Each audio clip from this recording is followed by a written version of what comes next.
This is Public Advocate, and I'm Shirley Graves. And for our show this month, we have a very good discussion of what happened in the election a few days ago. And we're going to bring everyone up to date on what our future here is going to be with all of our new office holders. And our guest contributors here are Morgan Kelly, and she is the president of the Nevada Republican Women. She has been very active in the Republican Party here in Marin and elsewhere, and she was chairman of the Central Committee for 17 years. She is the immediate past chairman of the Central Committee. How am I doing? You're fine. I wasn't immediate, but I was chairman. Okay. And to my right here is Greg Brockbank, who is the immediate past chairman of the Marin Democratic Party, and he's a former former San Rafael City Council member and former member of the College of Marin Board of Trustees. And he now is involved with a law firm, the Marin Law Center in San Rafael.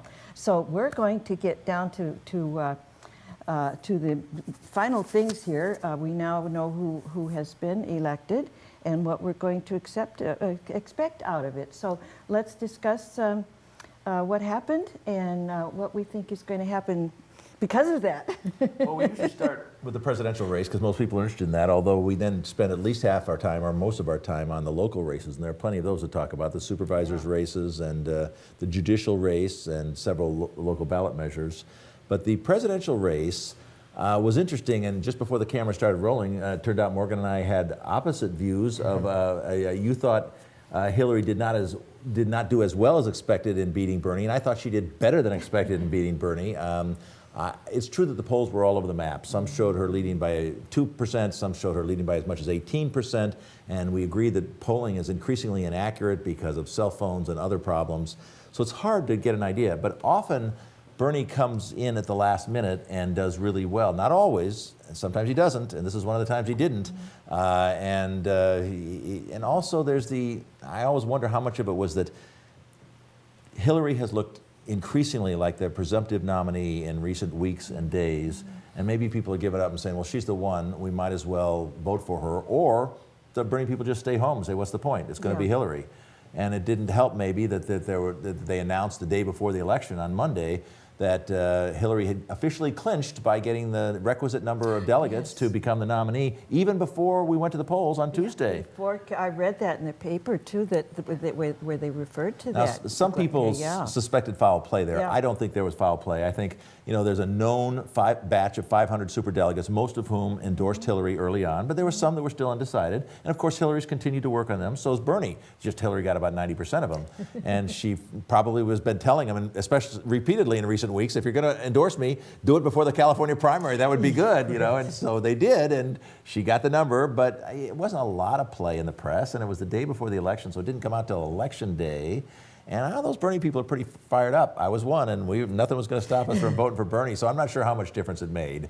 But anyway, the polls started out saying, oh my gosh, Hillary's ahead nearly 20 points. How can that be? I thought this was going to be close. And then as the evening went on, it got closer and closer, and she ended up winning by 13 points or something, both locally in Marin and in this congressional district and statewide. Yeah, it was, well, I wasn't surprised about the percentage. I was surprised that, given the percentage, that he got almost as many delegates from California as she did. So she got 269, he got 206. That's not, given what the news was, I was expecting to find that she got 300 and something and he got 190 something, and I was like, wait a minute, that's not that far off. Sometimes the delegate totals are disproportionate to the vote totals. In California, in this case, partly because of the way they set it up, and maybe because it just came out that way, the delegate totals were fairly close to the vote totals. But it really didn't matter. I've been saying for weeks, it doesn't matter whether Hillary wins 60-40 or Bernie wins 60-40 or anywhere in between. We know it's going to be somewhere in there. They're each going to get roughly the same amount of delegates, and Hillary has it clinched anyway, so what's the point? No matter how diehard a Bernie fan some of us were, Hillary has it clinched, and so we better get used to Hillary. Do you know what the percentage turnout was in California? I know they predicted 45%, unlike 8 years ago when it was 60%. Of course, that was in February, early in the process, before the delegate, before the candidates were chosen, and there was a lot of excitement about Obama. 4 years ago, it was 30%, very low. So this was halfway between the 60% 8 years ago and the 30% 4 years ago. They were predicting 45%, and it may be in there. I heard that 3-point-something million people voted, and there's still 1 million votes left to count. That's a lot of votes left to count. That It could conceively change some stuff. It could, although in Marin there were no real close races. I think there are 20,000 votes left to count. Yeah, but I'm saying between them, it still could, 1 million votes. But what are the likelihood That's a that those quarter. 1 million votes would suddenly be 75% for Bernie so that he gets 48% instead of 45%? But did you read the article that said that Hillary had an advantage because her voters knew how to vote? They'd already been used to doing that, Yes, whereas yes. the Bernie voters were mostly new voters who had never voted before, and maybe that would be... And a lot of them were formerly called decline to state, now called NPP, no party preference, and they have to ask for a Republican Yes. ballot, and then They have to vote ask for by a mail, Democrat a vote. Democratic ballot, and in the vote by mail ballots, only 15% of them did. And even when you go into the polling place, they had to note it as they say, okay, John Doe here, no party preference, here's your ballot. Right. They had to notice, say, hey, wait a minute, there's no Bernie and Hillary on here. I want a Democratic Right. ballot, Yeah. please. And then they'd give them one, but that probably didn't happen very much Yeah. of the time. So probably a lot of would-be Bernie voters fell into one of 3 categories. They just didn't get around to voting. There are a lot of articles about that. They were good at going to rallies, but not so good at going to the polls and voting, even if they registered. And second is they maybe were scheduled to vote by mail, but they didn't request and follow up to get Yeah. a Democratic ballot. Or third is even if they went to the polls, they didn't know or forgot to ask for a Democratic Yeah. ballot. Well, and you and I are both on the advisory board for the Registrar of Voters, and I thought they did an excellent job of sending you the information and saying, this is if you're going to vote some other way other than this, you have to do this. But that requires that you open the envelope and actually read it, and we can't have them doing that. We can't actually force them to do that. So they had to be able to do those types of things. It's true So- that most people probably don't read the sample ballot, as we call it, the Yeah. voter information booklet or whatever it's formally called. And even if they do, a lot of them are just used to going and voting. And I have to admit, as much of a political junkie I am, is I don't spend much time reading that voter pamphlet because I figure I know all the stuff in it, and we spend a lot of time going over it in the Elections Advisory Committee. Yes, we do, yeah. But there was I got a separate envelope that said, The ballot. yeah, Your vote by mail voter? yeah. You get the ballot in a separate envelope a week or two later. No, but there was something that came earlier that said if you're going to vote, we have you voting as an absentee, as a vote by mail voter, and this is what your ballot's going to look like. If you want to vote somehow differently than that, you have to request.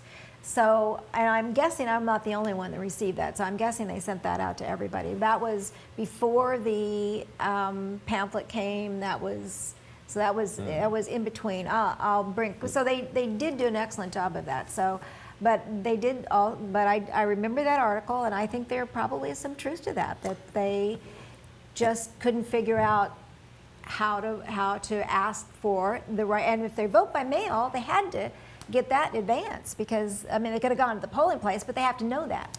Yeah, and probably other counties don't do as good a job as Marin because most places, I know Shirley, you've been involved in the Elections Advisory Committee as well, don't have a group of a dozen or 15 people that meet nearly every month to fine-tune all the language in that voter pamphlet so that we really try to make things as clear as possible. We have the fewest number of spoiled or returned ballots, and we really did have a really good result here in Marin, unlike some other places. Now, Bernie was understandably concerned that there were a lot of no party preference voters that didn't know, and I think foolishly, in my opinion, he went to court a week or two before the election to try to get a whole bunch of things which were absolutely impractical, and he ended up in court just arguing, could you at least just send out a public information message? And he lost. The judge said, no, these are the rules, this is the way it is, you're too late, it's too close to the election, and it's fine the way it is. But he wants some changes. But I have to say, much as I like Bernie and much as I like what he's done and what he's said and what he stands for and what I hope he'll continue to stand for and the changes that he wants to make will occur, I hope he drops out sooner rather than later. He probably won't. He'll probably go through the convention because he's beginning to look like a spoiler, like he's going to hurt Hillary, like he's going to hurt the Democratic Party, preventing Hillary from turning her attention to Donald Trump. and I guess he wants to wait and be nominated and hear the roll call vote, and when he loses, which he certainly will, there's no chance that he's going to flip most of the delegates, and even if he did, Hillary has enough pledged delegates to where he's not going to change the result. At some point, he should gracefully, and maybe after today when he's scheduled to meet with Barack Obama, or to discuss the towel, as in when he's going to throw it in. And I, of course, hope he stays in to the very last moment. Let's talk about superdelegates. Okay. What do you think about that issue? Well, I keep reading that Republicans wish they had the Democrat system, the Democrats wish they had the Republican system. If the Republicans had the Democratic system, a large cache of superdelegates, it might have prevented them from being stuck with Donald Trump, and there's some truth to that. If, on the other hand, the Democrats did not have all these superdelegates, Bernie would have done better. He still would have lost, but he would have done better because 90% of the superdelegates went for Hillary. But maybe he wouldn't have, because with that huge number, 500 and something that she has, if he had those to begin with, people might have looked at it and went, oh, he's a lot further ahead, therefore I'm going to support him because he's further ahead. And I as a Republican do not want your system.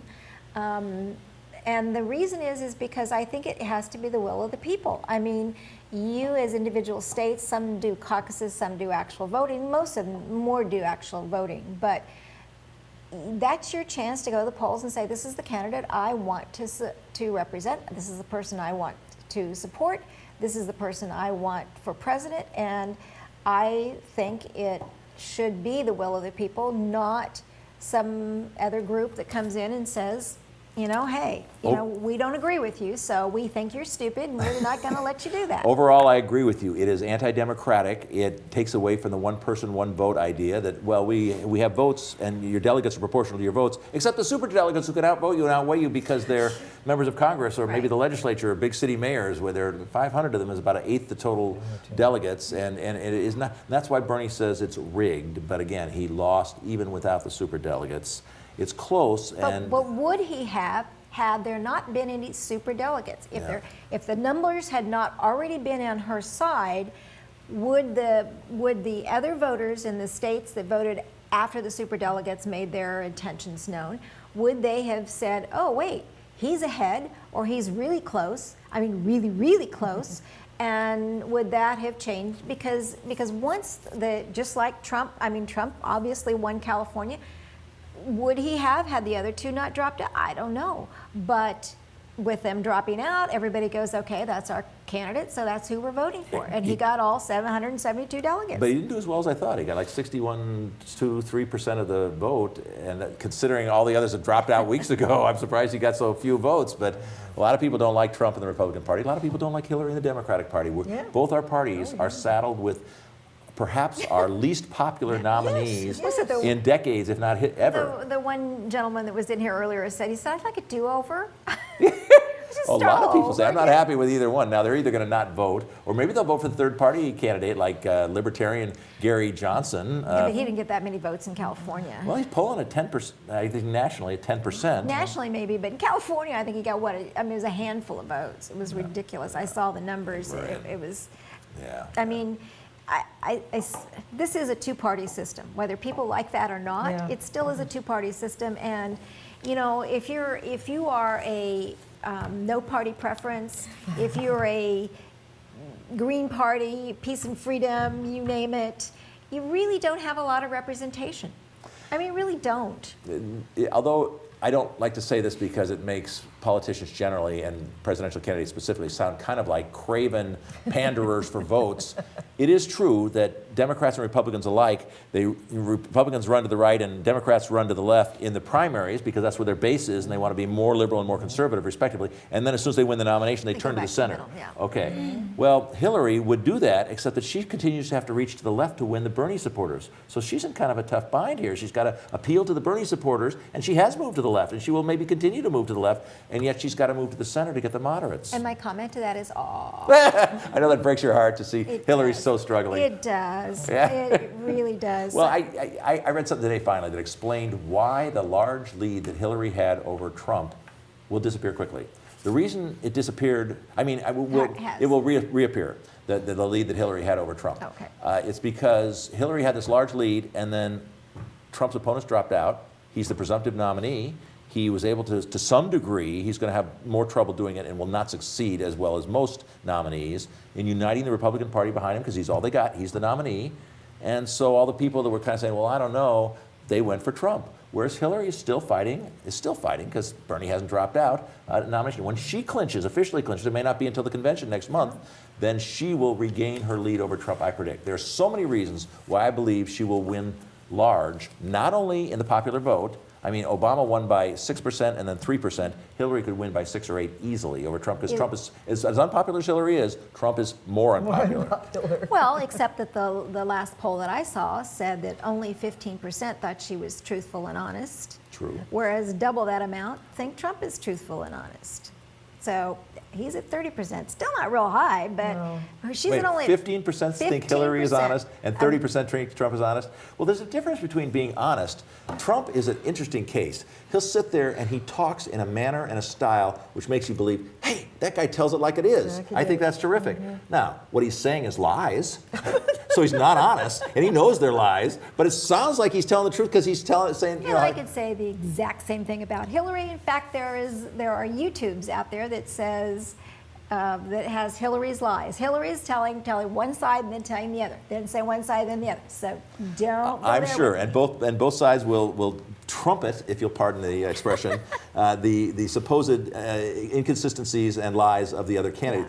Question, how's Trump going to finance his campaign? Everybody assumes, well, he's so rich, he's got $10 billion, according to Trump himself. But really, most of that is not liquid money. He has no intention of financing his own campaign. But a lot of the big Republican donors say, I'm not touching that guy with a 10-foot pole. And Hillary will have $1 billion, which is what the last couple of races have cost, because she's very successful at raising money, and the party will unite behind her.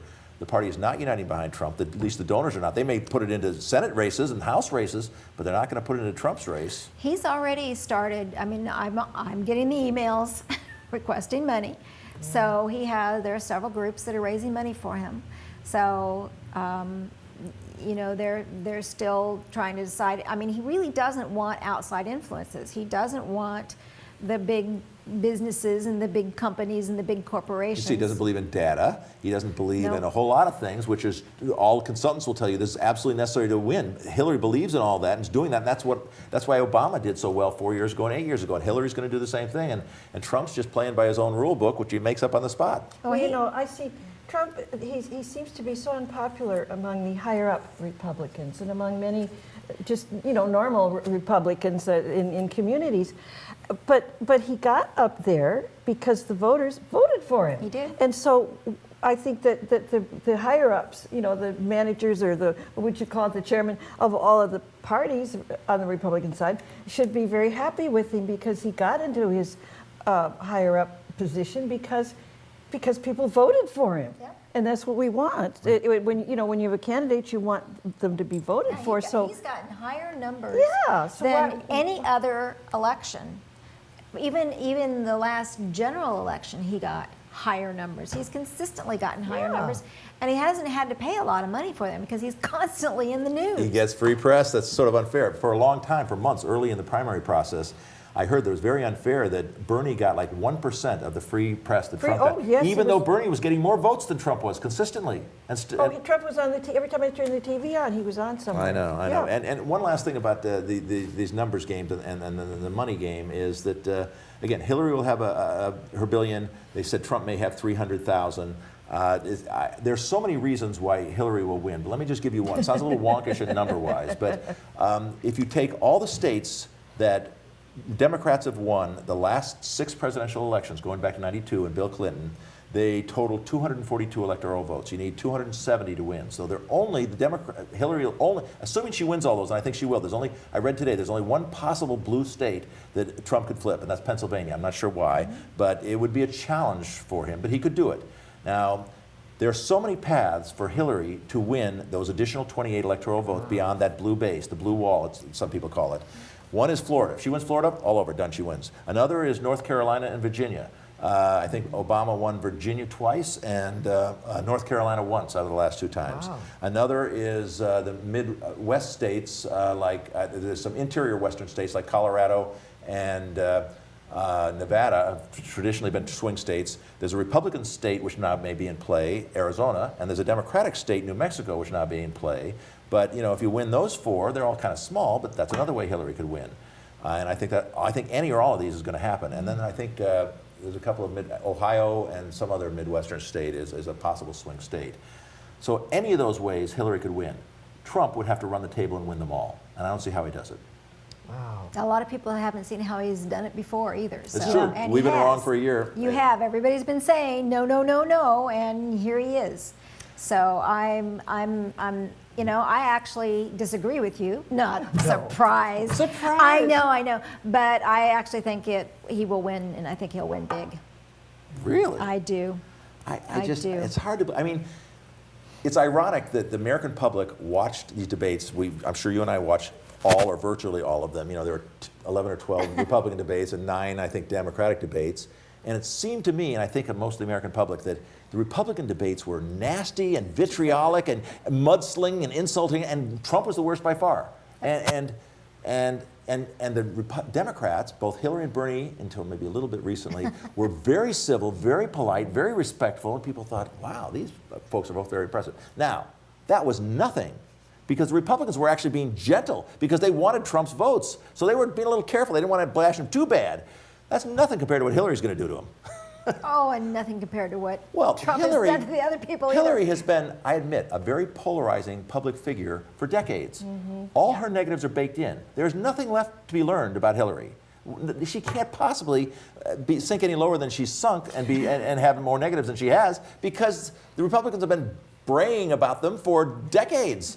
I just don't see how she can drop any lower. Whereas Trump, when you think of all the people that he has insulted, I mean, I could name him, just use dozens of phrases and words to describe him, but bully is one of the milder ones, and arrogant and obnoxious, and I could go on. Well, and I think Hillary is preachy and screeching.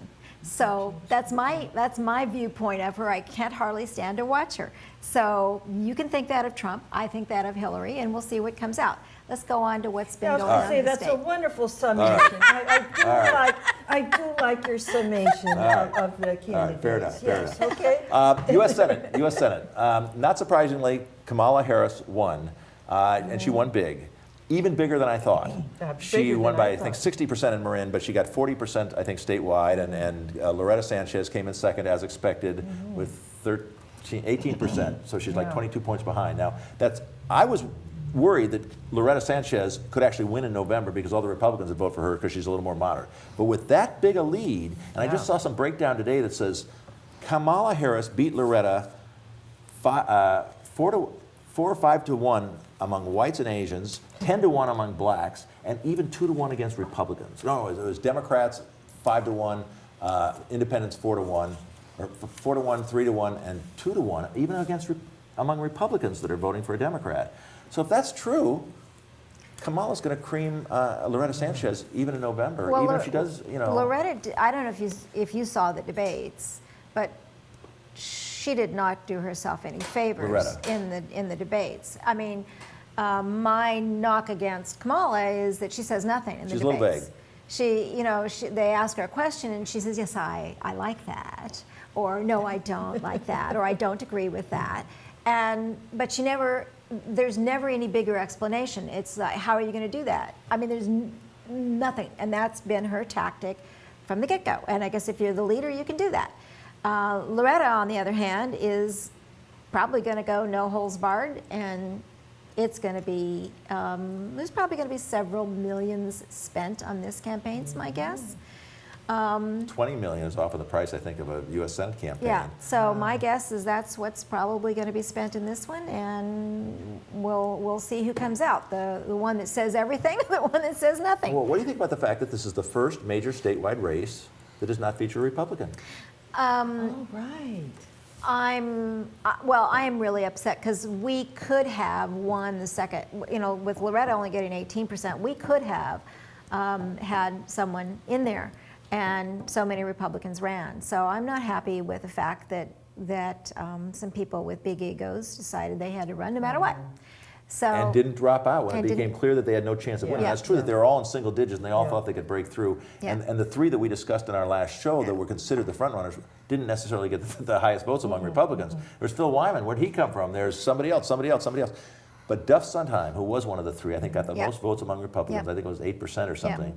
And so he has the best argument to claim that now, if you all had dropped out and all the Republicans had supported me as expected, I would have gotten 25%, and I would be in the runoff against, and the Republicans would have a showing, whereas now they will not. Yep. So I'm not, but it'll be interesting to see the two of them fight it out. Yeah. Now, there's a bunch of legislative races. It can be bloody. Yes, there's a bunch of legislative races where that's true, and mostly Democrats, where it's Democrat on Democrat. In San Francisco, there's a state Senate race. There's I think a few state Senate races, a lot of assembly races, and they're mostly Democrat and a few Republican, like a dozen or more. And that's our top two primary, which strongly Democratic or Republican, or in the case of the Senate race, when you have only two Democrats, they're both going to get a lot of votes, although Loretta didn't get a lot. It was enough compared to Kamala, but it was enough to beat all the Republicans because there's so many Republicans that so split the vote that they all got so few that none of them had a chance of making number two. Yep. That's Now, pretty much. what do you think about all these possibly judges that we have? We ready to go to the local? Actually, since we're moving down from the federal to the state, let's go to, there was one more state one. Okay. Prop 50, no-brainer, 3/4 votes. It's hard to find people that are opposed to giving the legislature the power by 2/3 vote to suspend without pay. Well, they have an option. People that are accused of a crime. What I didn't like about it is they could choose to do it without pay or with pay. Oh, really? I didn't know that. And it is in that. I read the entire bill just to make sure that I was reading it correctly. It was supported by the California Republican Party, but narrowly. And the Democrats. And the reason that I voted against it, and the reason I did, was because they have a method to expel them right now. So, I mean, if they committed a felony, why wouldn't you just expel them? Why would you? Because the process takes a year, and they're sort of under indictment and under a cloud, and they're not doing any work, and they're being removed, but they're getting their paychecks. Full pay, yeah. And so this would at least, and they wouldn't do it lightly because they wouldn't want it done to them, and they wouldn't want to look like they're prematurely or unfairly or on a whim removing these people's rights. But if it's pretty obvious to the 2/3 of the legislature that these people have committed the crime they're charged with, and they're likely to be found guilty, and they're not doing any work, I don't know why expulsion is such a worse thing, but they could do that. But suspending them without pay at least lets them not take a paycheck, which pisses people off that that they would collect their paycheck when they're not doing any work. But if they just suspend them, then that means that they're not getting that person out of office necessarily. So that group of people don't have any representation, whereas opposed to just get rid of them and then have a special election and fill that position. That was my thinking behind it. So. I know one or two people voted against. So you make some good points. Regionally, if we can move on to Measure AA, it won narrowly with 69-something%, which is about 1.5% over the 2/3 that was required. The Chronicle said today it only won in 3 or 4 counties and lost in 5 or 6. Right. But it won well in 3 or 4 counties. But it won, including San Francisco number 1, I think Alameda number 2, and Marin was number 3 with 71 or 2%, just over the, a little higher than the average. But considering Marin had, I thought, more active opposition than most, if any, not any other counties, largely due to Susan Kirsch, who was running for supervisor, took a prominent no position, wrote an op-ed, had a lot of supporters that also opposed it. There's a lot of letters to the editor. Now, we also had a big public forum about sea level rise generally, and this was a couple months ago, and a lot of people, a few hundred people attended. So we had some good publicity going on too, but I personally think it was a terribly run campaign. I didn't get any emails, or I think there was 1 or 2 mailers. But there wasn't. I mean, they weren't calling us asking for endorsements. They weren't calling us asking for money. I even called them and said, "You have a fundraiser I heard today. Can I go to it?" They never got back to me. Can you believe that? And they weren't asking for callers or walkers. Finally, a little bit. Oh, can you come down to the farmers market and table? Well, I've done a ton of tabling at the farmers market, and I said I was going to do that, and I didn't. But that's all you got, asking me to table at a farmer's market? Yeah, really? there were some people down farmer's market because I did go down there, but 70-some percent in Marin vote by absentee ballot or by vote by mail. And so if you're not going to table until the Sunday before the Tuesday, most everybody is already. I mean, I saw people passing, going, "Yeah, I've already voted. I mean, I voted 2 weeks ago." Even if it was 2 or 3 weeks, which I think it was, but no calling, no walking, no organized speakers campaign, no organized letter writing campaign. There was none of that, and there should have been, especially for a race like this, where that really would be the most effective way. I'm not a campaign consultant, but it seems to me there are more effective ways of winning the race. So I'm surprised we did as well as we did, and I'm thank goodness for San Francisco and Alameda, and to a lesser degree Marin, which pulled in the 5 or 6 counties where they did not get 2/3, and we got just over 2/3 overall, because I think it was a good thing. It does 4 good things. It not only protects the bay from sea level rise, it cleans the bay, it provides access to the bay, it does a whole lot of really good things for $12 a year, $1 a month, the smallest thing on your property tax. I'll check back with you in a couple of years to see if anything actually got done. We will, and I think Marin will do well, and I strongly agree with the Marin Republican chairman's robocall saying, be careful, because they could raise that $12 a year. No, they can't. If you read did you read the last paragraph of the bill? Yes, I did go back and read it. Which says that by a majority vote, they could change. Adjust the spending limit, meaning, let's say they create a whole new subdivision. That's a whole bunch of new parcels. They get a little more money, but they can't raise the $12 per year on existing parcels. But that isn't what it said. Yes, that's exactly what it said. Okay, I'm going to have to go back and read it. Go back and read it, right. I'll have to go back and read it. But anyway. Not as clear as it could have been, but I can't imagine that the voters, I've never heard of such a thing, where the voters pass something saying $12 a year, oh, we'll just double that. Nobody will mind. Nobody will care. Of course, you can't do that. But the other reason it is if it came out of the individual county's budget, it's 1%, less than 1% of every county's budget, and it was put to You're suggesting it should have been funded by the counties rather than individual from the parcel tax? legislature. It was put out there that you have to do something about the bay. And so they decided to come to the people rather than, and every single county said, of course you can put it on the ballot. Why wouldn't they? I don't want 1% taken away from my budget, but it's 1%, really? You raise a good general philosophical point that I raised on the Election Night TV show I was on, co-hosting on Channel 30 with Peter B. Collins. I asked one of the supervisorial candidates, I said, isn't there a disturbing tendency that more and more people are objecting to, not just the usual anti-taxpayer types, it's saying, local governments keep saying they're out of money and they keep having to have a special tax to pay for things that used to be paid for within their usual allotment of taxes. And I can see people getting increasingly disturbed about that, and this is an example, perhaps, of that. But some already being taxed by the city, by the county, by the state, by the federal. Now I'm taxed regionally. Really? Well, there is a limit on sales taxes, 10%, and we're getting darn near that. Yes. So they're probably anti-taxpayer types the taxpayer advocates are saying there ought to be limits overall, not just on sales taxes, because they keep inventing new ways to tax. It is true. Yep. And they're picking sexy things like, library taxes, not to pick on library tax, but in defense of cities, times are tough, they have to cut. They, are they going to cut police and fire over the dead bodies of 3/4 of the citizens? So they cut library hours. And then people say, oh, that's really a shame. We can't even go to the library on Sunday. Say, okay, we'll float a special tax that will reopen libraries on Sundays and add to the collection which has been depleted. If you vote for it, this additional special tax. And they did. Yeah. They did 6 years ago, and they did again this week. So that's how special taxes get put on the ballot, and that's why they pass. But I can understand the skepticism of the taxpayer types that say, you're just putting sexy things on the ballot that used to be paid for by the regular city budget, and now you're claiming you don't have the money to do that. Well, and how many times have you probably are a little different than I am, but how many times have you actually gone to the library in this last year? Actually, I don't go to the library much, and I'm sympathetic to the fact that the library's role is changing. They're suddenly focusing much more on digital things than they used to. They have to deal with a whole lot of homeless people. They didn't used to have to do that a few decades ago. And so they have some demands that they didn't used to, but I still think it's an incredibly important community function.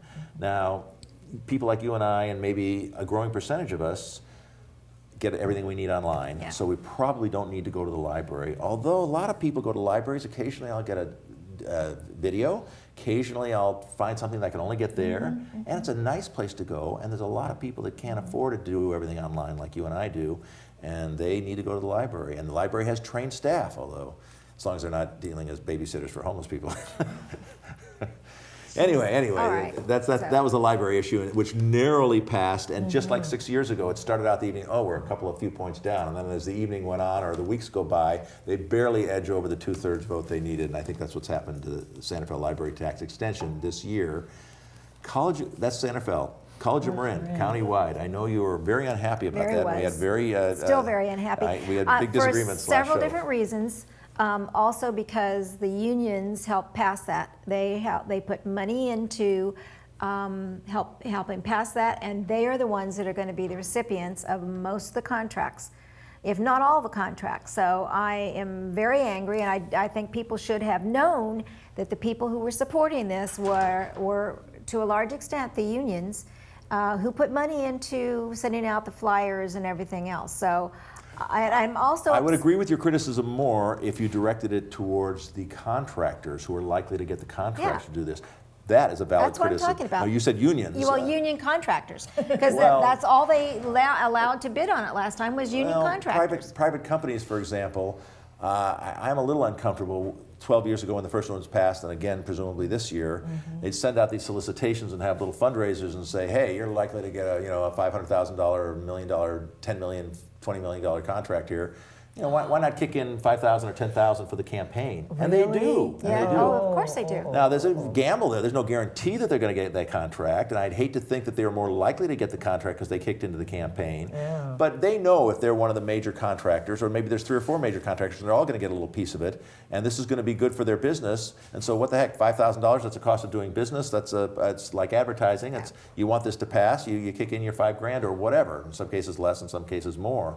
That does make me a little cynical about the process, and I wish there was a better way to do it. But there's no other way to fund the kind of major improvements that all school districts and most other governmental entities have to do than a bond measure to build or rebuild and refurbish and rehabilitate their major facilities, including and especially College of Marin. And I want to repeat what I said last show about 12 years ago when they passed the first one. They polled, and the most they could get was $250 million, so they put out $250 million. At the time, they knew that wouldn't do it. Every other school district had probably had 2 bond measures on average passed by then, and 2 partial taxes. College of Marin never had one of either one. So they passed their first bond measure 12 years ago, and this is their second and final one. I know you may not believe them. They better be the last and final one, because it's in writing, and it's in. There's a lot of video clips of it, so it's hard to imagine they would go back on that. And my other issue with that is for decades. Yeah, but they've spent the money. Took them 12 years. They spent the money, as expected. And we have even fewer students now than we had when they originally passed. Goes up and down due to state causes beyond their control. Yeah. I've been very active on the alumni board, and we watch this very closely too. And usually a school bond passes. Don't you think so? Yes. Because people want, they realize their schools. Including College of Marin, even when there aren't a lot of parents hovering over them wanting to invest for their kids' school, even a community college bond, I agree, that's a good point. I just know that there are other colleges, and like I said, I'm closest to the one in Santa Rosa, which is overflowing and building constantly, and the campus is gorgeous, and they did get a lot of money, but I did check, they pay tuition. So, but they do get money from the drawer of the cartoons, Snoopy. Charles Schultz. Schultz. The Charles Schultz family have put a lot of money into that school, mostly for buildings, not for not for paying tuition. So. Have they passed a bond measure? Do you happen to know? I don't know. No.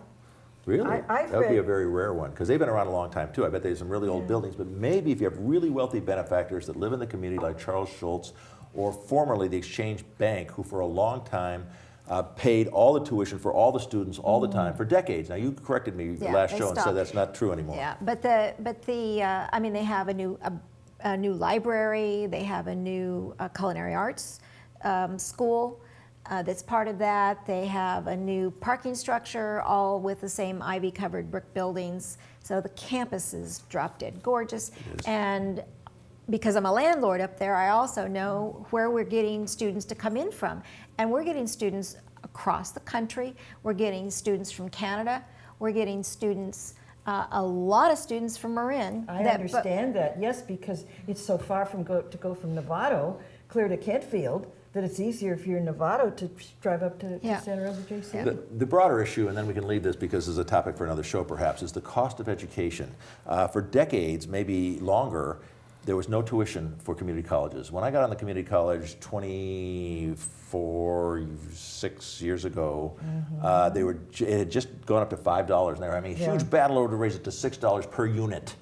Now it's up at $40 or $50 per unit. It's starting to be an expensive. It's still a heck of a bargain it's a deal. compared to California State University or UC, much less private universities, all of which have doubled and tripled and quadrupled. And now students are graduating with huge debt loads that they never used to have to do. I think we talked about, you and I used to graduate with having paid no tuition or such tiny tuition it was irrelevant. I think I paid $14 a semester or something like that and then got the units free. I felt like an idiot because a couple of semesters when I was a graduate student and making no money, $2 an hour working for working in this theater doing stuff, I took out student loans of $500 and $600, and I paid them off. Spendthrift. And then I paid them off a few years later. They said, "You're an idiot. You're an idiot. Why are you paying them off? You should have not paid them off and invested the money and done other things." But I paid tuition for junior community college in Kansas 36 years ago, so I did pay to go there. It wasn't much, I remember that,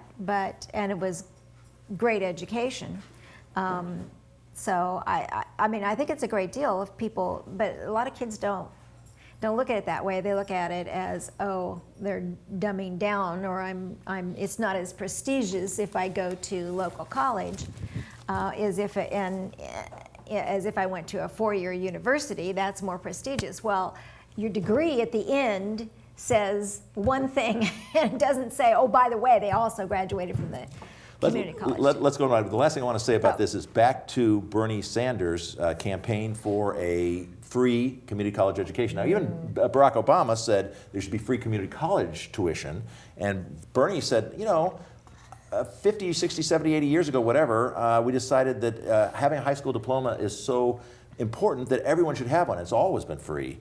Well, now a college degree is what a high school degree used to be, so we should make college tuition free. And he has a good point, and it's getting a lot of play. Yeah, anyway. how do you pay for that? How do you pay for it? He has a way to pay for it. You still got to pay for the teachers, you still got to pay for the building, you still got to pay for all those people that work at there, so how are you going to pay for that? And the truth is that the actual tuition is a small part of what a student has to pay in order to go to college, because they still have to pay room and board, and they're sacrificing their ability to make money and work, so somebody's got to support them while they go to college, even if they are, or they have to pay their own room and board from their savings, or they work part-time. So tuition is just one small piece, but it's becoming an increasingly expensive piece, and it'd be nice to eliminate that piece. But let's talk about, if we may, the supervisors' races, because I think that's one of the most important things, and we don't have too much time left. We knew 2 years ago when an incumbent supervisor, Susan Adams, was bounced by a landslide, 60-40 by Damon Connolly. Even though it was supposed to be a close race, it wasn't. And Judy Arnold, the other incumbent supervisor up for election, was supposed to win comfortably. She didn't. She won narrowly by a whisker, 215 votes or something. I think it got down to 45. It was very, very, very close, and by an unknown nobody that nobody thought had a chance. And that was because housing had become a major issue. So we predicted then, in particular the last year, we said, these 3 supervisor races this year, turned out one of them dropped out, so it's an open seat, but the 2 incumbents and the open seat, I'd been saying all year up until election night that the 3 top issues are going to be housing, housing, housing again, and the 4th issue maybe is pensions or something.